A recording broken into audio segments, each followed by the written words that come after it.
Hi అండి. అందరూ బాగున్నారా? నేను బాగున్నానండి. బిఎస్ఎస్ రుచులకి స్వాగతం అండి.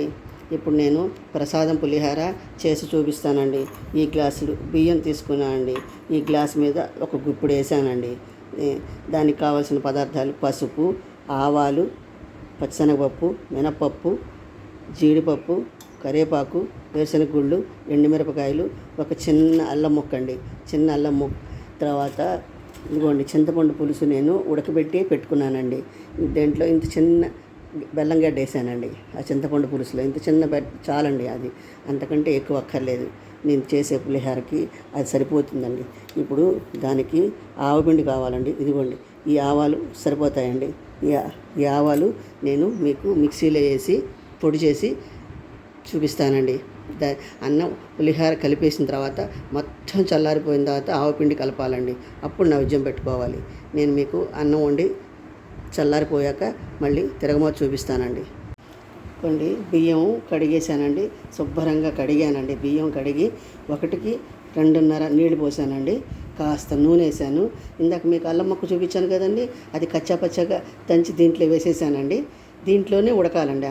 అల్లం ఉడికితేనే బాగుంటుందండి. ఇప్పుడు నేను అన్నం వండి చల్లారబెట్టి తీసుకొస్తానండి. ఇప్పుడు తిరగమాత రెడీ చేస్తున్నానండి. పులిహోరలోకి ఇదిగోండి నూనె పోస్తున్నాను. ఎక్కువ నూనె అక్కర్లేదండి. ఇందాక అన్నంలో కాస్త నూనె వేసాను కదండి. ఇదిగోండి స్టవ్ అంటించి పెట్టానండి. ఇప్పుడు తిరగమాతకి వేగిస్తున్నానండి. ఇదిగోండి అన్నం చక్కగా వండేసి కొంచెం పసుపు వేసి పెట్టానండి అన్నాన్ని. ఇప్పుడు దీంట్లో తిరగమాత వేసుకుందామండి. ఇది బాగా చల్లారిపోయాక అప్పుడు ఆవ కలపాలండి. ఆవపిండి ఇప్పుడు ముందుగా వేరుశనగ గుళ్ళు వేసుకుందామండి.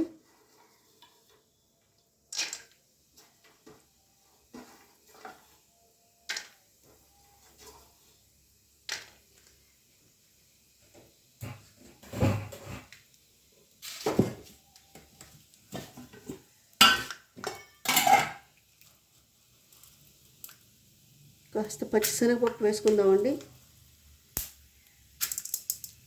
కాస్త మినపగుళ్ళు వేసుకుందామండి. చాయ్ మినపగుళ్ళు. నా దగ్గర పప్పు లేదండి, అందుకనే గుళ్ళు వేశాను.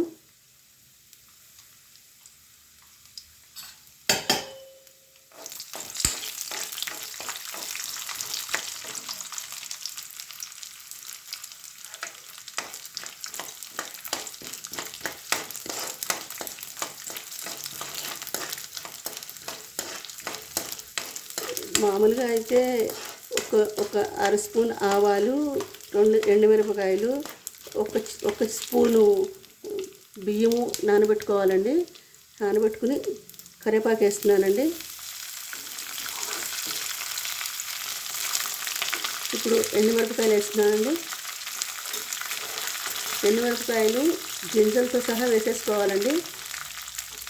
అప్పుడే బాగుంటుందండి.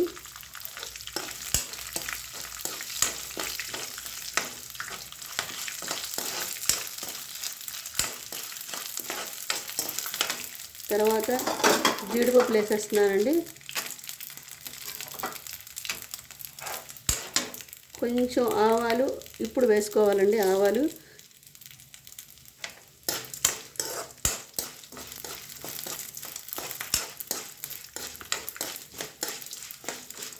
పచ్చిమిరపకాయలు సపరేట్గా చీల్చి సపరేట్గా వేగించుకుని కలుపుకోవాలండి.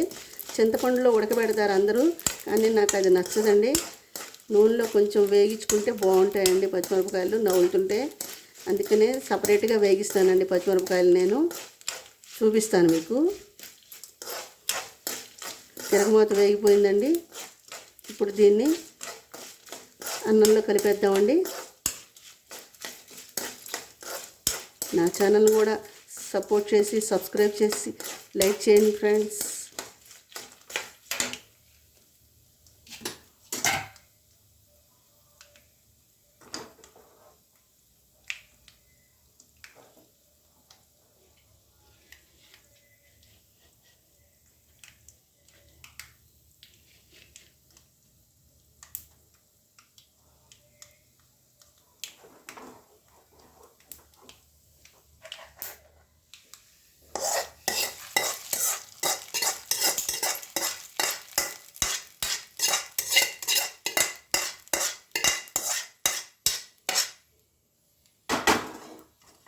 ఇప్పుడు నేను పచ్చిమిరపకాయలు వేస్తానండి దాంట్లో.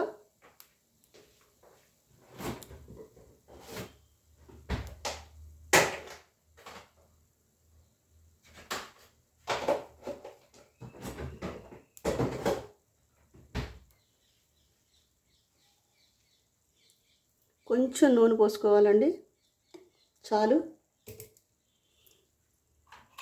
పచ్చిమిరపకాయల్ని శుభ్రంగా కడిగి పెట్టుకున్నానండి.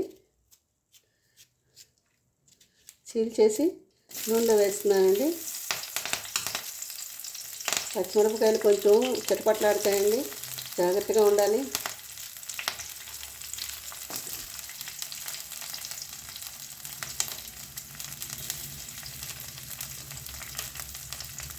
కొంచెం పచ్చిమిరపకాయలు వేగించేసి కలిపేయడమేనండి. ఇది చల్లారిపోయాక ఆవు కలపాలండి. నేను ఎలా కలపాలో చూపిస్తాను మీకు. ఆవు పిండి కలిపేసుకుని, ఇదిగోండి ఆవు పిండి మిక్సీ వేసి పొడి చేసి పెట్టుకున్నానండి. ఇదిగోండి పొడి, ఆవు పిండి పొడి. కంప్లీట్గా చల్లారిపోవాలండి పులిహార. చల్లారిపోయిన తర్వాత ఆవు కలుపుకోవాలండి. ఇది ఊరికే సాయంత్రానికి చాలా బాగుంటుందండి. కొంచెం వేడి చేస్తుంది, అయినా పర్వాలేదండి, రోజు తినం కదండి.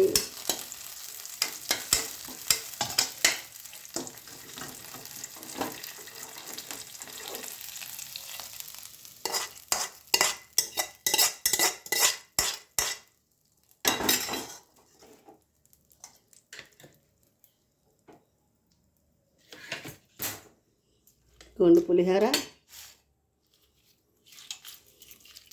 కంప్లీట్గా చల్లారిపోవాలండి. ఇది ఆవు కలపాలంటే, లేకపోతే చేదు వచ్చేస్తుందండి. ఇది కలిపేసిన తర్వాత దీంట్లో మనం రుచికి మనకి పులుపు ఎంత తినగలుగుతామో అంత చింతపండు వేసుకోవాలండి. నేనైతే ఈ చింతపండు వేసేస్తున్నానండి. ఇది సరిపోతుంది. గుజ్జు బాగా ఉడకబెట్టి వేసుకున్నానండి. నేను బాగా రెడీ చేసి పెట్టుకున్నానండి. నేను ఈ ఉడకబెట్టిందంతా వీడియో తీయటం కుదరదని ముందే చింతపండు పులుసు నేను ఉడకబెట్టుకుని రెడీ చేసుకున్నానండి. చింతపండు కొత్త చింతపండు అనుకోండి, పులిహోర చక్కగా మంచి బ్రౌన్ కలర్లో చాలా బాగుంటుందండి. అదే పాత చింతపండు అనుకోండి, పులిహోర ఎలా కలిపినా మనం టేస్ట్ మారదు, కానీ కొంచెం నల్లగా కనిపిస్తుంది. అంతే అండి, తేడా అంతే, అంతకు మించి ఇంకేం ఉండదండి. చింతపండుని బట్టి పులిహోర రంగు ఉంటుందండి. పాత చింతపండు అయితే పులిహోర నల్లగా ఉంటుందండి. ఇదంతా చల్లారిపోవాలండి. ఇది బాగా చల్లారిపోయిన తర్వాత నేను మీకు చూపిస్తానండి. దీంట్లో ఏమీ ఇంకే కలపాల్సింది ఏమీ లేదండి. చింతపండు కూడా కరెక్ట్గా వేసేసాను నేను. మనం ఆవ కలుపుకోవాలి. ఆవ బాగా వేడి చేస్తుందండి, బాగా వేడి చేస్తుంది. అయినా రుచి మటుకు అసలు సూపర్గా ఉంటుందండి. ఆ రుచి తింటే వదిలిపెట్టరండి. ఆవ కలిపిన పులిహోర తింటే అసలు మామూలు పులిహోర తినాలనిపిస్తుందండి. ఆవ కలుపుకుంటేనే కానీ అలా ఉంటుందండి. ఆవ కలిపితే సూపర్గా ఉంటుందండి. చూస్తుంటేనే తినాలనిపించేస్తుంది. దేవుడు నైవేద్యం పెట్టాలి కదండి. నేను రోజు మహానైవేద్యం పెడతానండి. అన్నం, పప్పు, కూర వండుతానండి. వండి రోజు నాకు శక్తిపీఠం ఉందండి.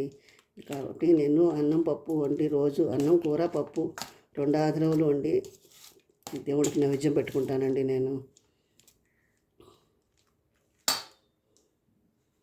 ఇప్పుడు ఇది పూర్తిగా చల్లారిపోయాక ఆవ కలుపు చూపిస్తానండి నేను.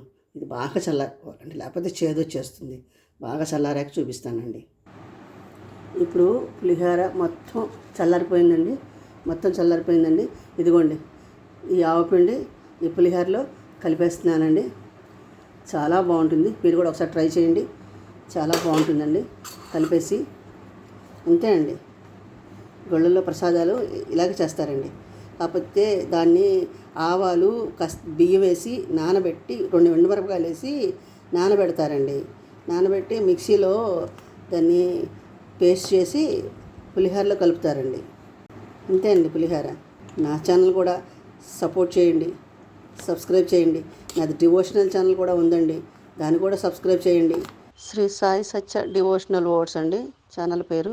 నేను దాంట్లో శ్రీపాద వల్లభ చరిత్ర చదువుతున్నానండి. మీరు కూడా నా ఛానల్ని సబ్స్క్రైబ్ చేసి సపోర్ట్ చేయండి. మళ్ళీ ఇంకో వంటకంతో కలుస్తానండి.